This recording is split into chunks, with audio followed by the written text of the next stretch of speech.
Hello friends, good morning to all of you.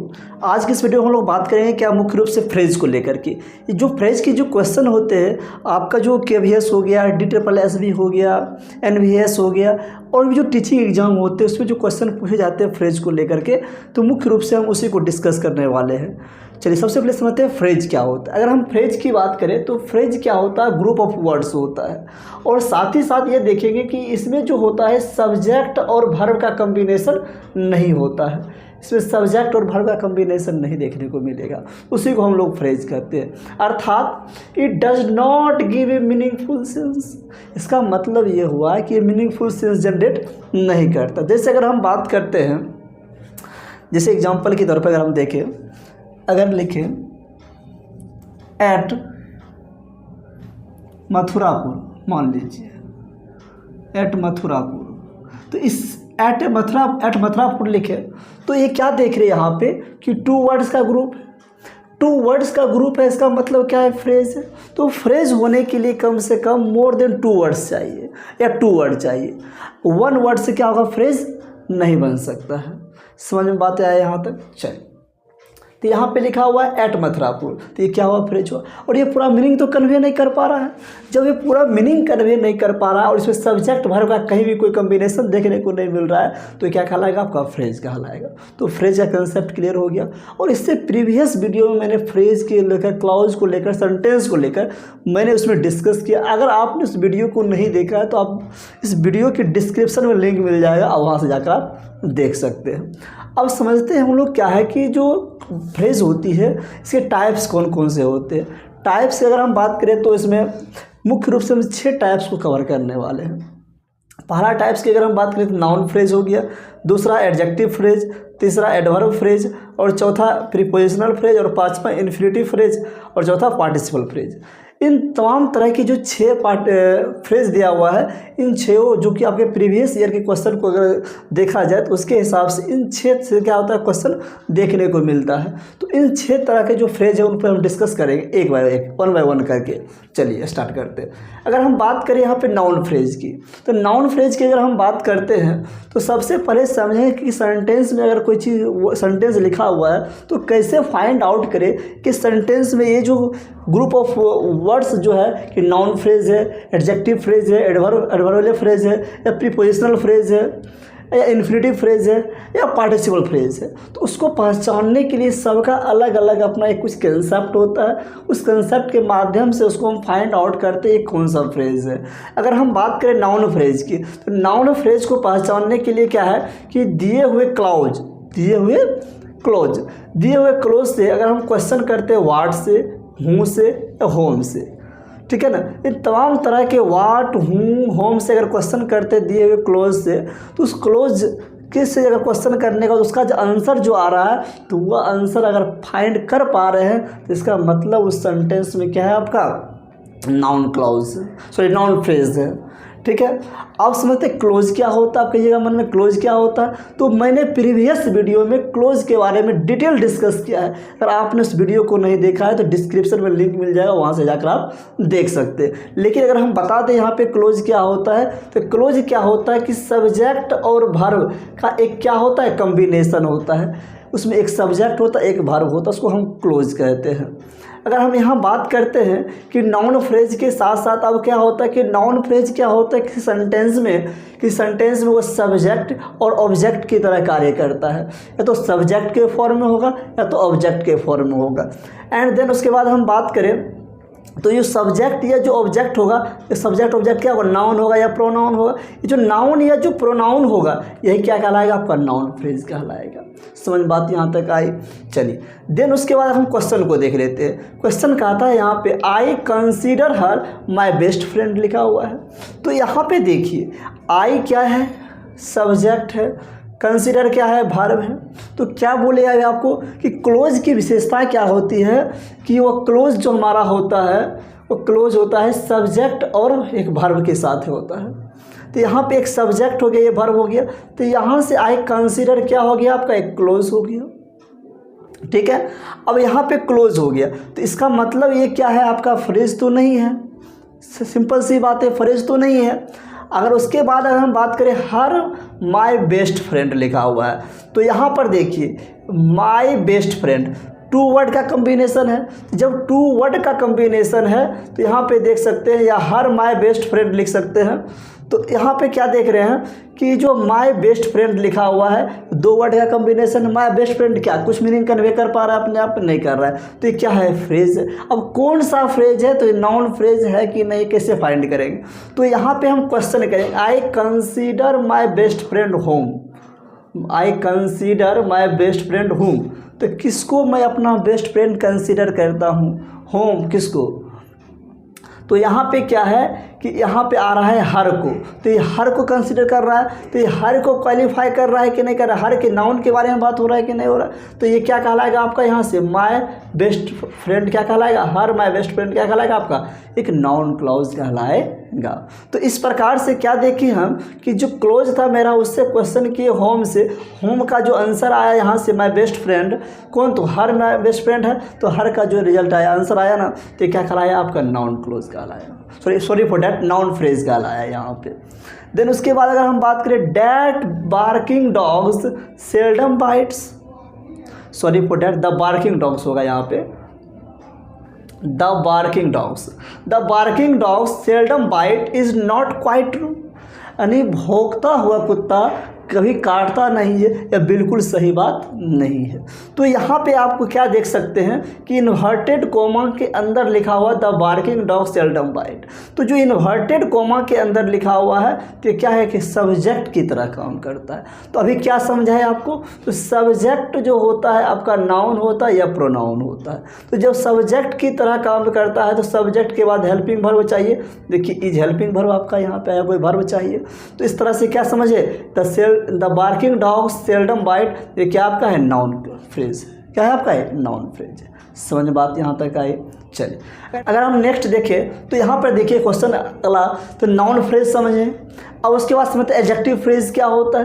अगर adjective phrase की अगर हम बात करें तो यहाँ पे क्या होता है, एडजेक्टिव फ्रेज हमेशा वो डिस्क्राइब करता है कि नाउन या प्रोनाउन को। किसको डिस्क्राइब करता है? नाउन या प्रोनाउन को डिस्क्राइब करता है। वो क्या कहलाता है आपका? एडजेक्टिव फ्रेज कहलाता है। देन यहाँ पे बात कीजिए the chief lived in a house built of stone.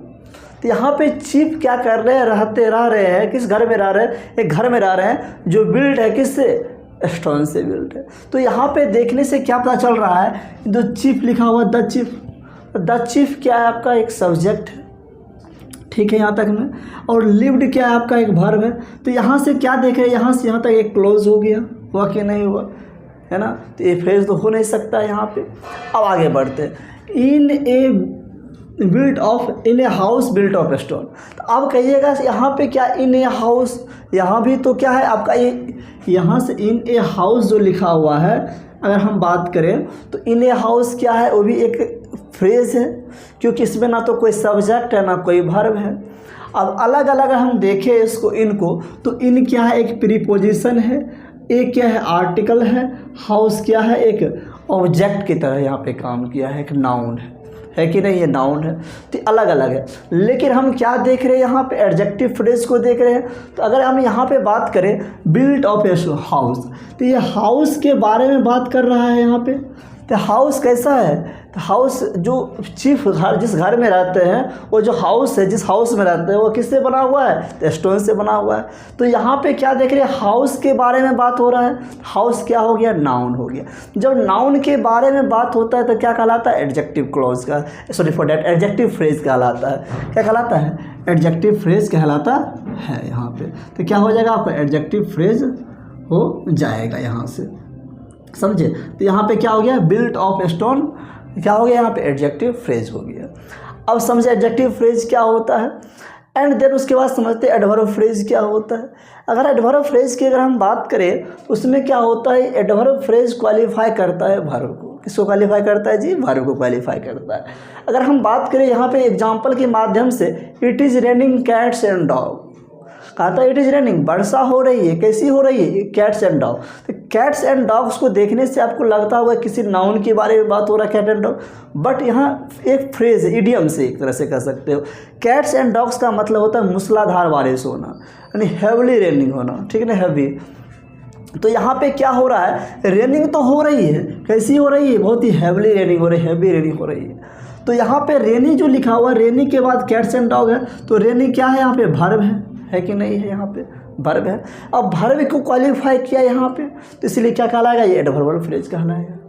समझे यहाँ तक? चलिए आगे बढ़ते हैं। You should go right now, तो यहाँ पे देख रहे हैं you should go right now, तो उसी तरह से यहाँ पे सब्जेक्ट हो गया और यहाँ से यहाँ एक आपका वर्ब हो गया, ये हो गया हेल्पिंग वर्ब, ये हो गया मेन वर्ब यहाँ पे, ठीक है। यहाँ पे एक क्लोज बन गया।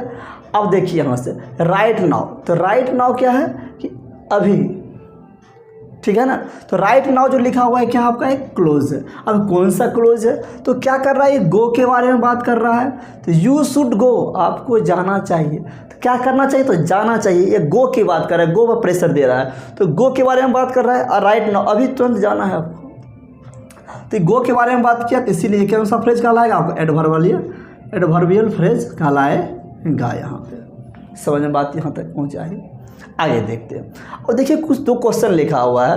अभी हम लोग समझे क्या कि नाउन फ्रेज क्या होता है, एडवर्बियल फ्रेज क्या होता है, और साथ ही साथ आपको इस चीज़ का ध्यान रखना, आगे हम लोग डिस्कस करेंगे अभी कि प्रीपोजिशनल फ्रेज क्या होता है। और उससे पहले मैं बता दूं आपको क्या, कि जब भी किसकी बात हो, टाइम की बात हो और प्लेस की बात हो, टाइम और प्लेस की बात हो, तो क्या होता है, या तो वो एडवर्ब फ्रेज होगा, एडवर्बियल फ्रेज होगा, या तो वो प्रीपोजिशनल फ्रेज होगा, या क्या होगा वहाँ पे आपका प्रीपोजिशनल फ्रेज होगा, प्रीपोजिशनल फ्रेज होगा वो, ठीक है। या तो एडवर्बियल फ्रेज होगा या तो प्रीपोजिशनल फ्रेज होगा। इस बात को आपको हमेशा ध्यान रखना है। और साथ ही साथ ये वर्ब को क्वालिफाई करता है, एडवर्ब, समझ गए। लेकिन अगर हम प्रीपोजिशन की बात करते हैं, प्रीपोजिशन किसको करता है क्वालिफाई, नाउन या प्रोनाउन को क्वालिफाई करने का काम करता है। तो सबसे पहले समझते हैं एक एग्जाम्पल, जैसे लिखा हुआ आई वेंट टू मार्केट, तो यहाँ पे क्या देख रहे हैं, आई सब्जेक्ट हो गया, वेंट वर्ब हो गया, टू मार्केट क्या हो गया आपका एक फ्रेज हो गया, क्या हो गया, फ्रेज हो गया। अब ये कौन सा फ्रेज है, इसको तो पता करना होगा। जैसे आई वेंट, तो वेंट टू मार्केट, मार्केट क्या है, एक प्लेस है, प्लेस के बारे में बात कर रहा है, तो क्या होगा, ये फ्रेज होगा। अब जो सॉरी फॉर डैट, फ्रेज तो होगा, लेकिन क्या बोले, टाइम या प्लेस की बात करता है, तो क्या कहलाता है आपका, एडवर्बियल फ्रेज कहलाता है या प्रीपोजिशनल फ्रेज कहलाता है। तो आप कैसे समझे यहाँ पे एडवर्बियल फ्रेज होगा कि प्रीपोजिशनल फ्रेज होगा, तो उसके लिए क्या करना होगा, उसके लिए देखना होगा कि जो एडवर्बियल फ्रेज होगा वो वर्ब को क्वालिफाई करेगा, लेकिन अगर प्रीपोजिशनल फ्रेज होगा तो नाउन को क्वालिफाई करेगा। तो इसको देखते हैं। तो यहाँ पे आई वेंट टू मार्केट, यहाँ मार्केट के बारे में बात कर रहा है कि नहीं। तो आई वेंट टू मार्केट, मैं बाजार गया, तो किस प्लेस पे गया, तो बाजार, बाजार पे क्या क्या गया, तो जाने का काम कर रहा है, वर्ब का काम कर रहा है, वर्ब के बारे में डिनोट कर रहा है। तो वर्ब को जब क्वालिफाई करता है तो क्या कहलाएगा आपका, एडवर्बियल फ्रेज कहलाएगा। ये दूसरा क्वेश्चन देखिए, आई वेंट फॉर ए वॉक लिखा हुआ है, तो आई वेंट फॉर ए वॉक लिखा हुआ है, तो यहाँ पे वेंट, यहाँ इस आई सब्जेक्ट है, वेंट क्या है आपका वर्ब है, और फॉर ए वॉक ये फ्रेज हो गया। अब जब ये फ्रेज हो गया तो आई वेंट फॉर ए वॉक, आप कहिएगा या तो वर्ब के बारे में क्वालिफाई कर रहा है, वर्ब को क्वालिफाई कर रहा है, तो उसके हिसाब से ये तो होना चाहिए क्या, एडवर्बियल फ्रेज होना चाहिए। बट ये होगा क्या, नहीं होगा, बताइए क्या होगा। आप कमेंट कर हमें बताइए ये कौन सा फ्रेज होगा, एडवर्बियल फ्रेज होगा या फिर या क्या होगा। तो यहाँ पे लिखा हुआ आई वेंट फॉर ए वॉक, अगर हम क्वेश्चन इससे करें तो आई वेंट फॉर ए वॉक, यहाँ तो प्लेस की बात नहीं कर रहा है। जब प्लेस की बात नहीं कर रहा है तो एडवर्बियल फ्रेज तो नहीं होगा। साथ ही साथ देखना यहाँ पे आई वेंट, तो एक क्लोज बन गया यहाँ से। इससे अगर हम क्वेश्चन करते हैं व्हाट से, किससे क्वेश्चन करें इसमें, व्हाट से, और व्हाट से क्वेश्चन करते हैं, इसका आंसर कुछ आ रहा है, अगर आंसर आएगा तो नाउन फ्रेज कहलाएगा। आई वेंट फॉर व्हाट, जैसे अगर यहाँ क्वेश्चन करें I went for what, I went for what, for walk आ रहा है ना, इसका मतलब ये फॉर ए वॉक क्या है आपका, एक नाउन क्लोज। तो इस प्रकार से हम किसी सेंटेंस में वर्ड को देखकर ये नहीं बता सकते हैं कि नाउन क्लोज है या फिर एडवर्बियल क्लोज। पूरे सेंटेंस को पढ़ना पड़ता है, उसका पूरे मीनिंग को कन्वे करना पड़ता है, समझना पड़ता है कि मीनिंग कहना क्या चाहता है। उसके बाद हम लोग डिसाइड करते हैं कि कौन सा फ्रेज होगा या ना होगा। चलिए।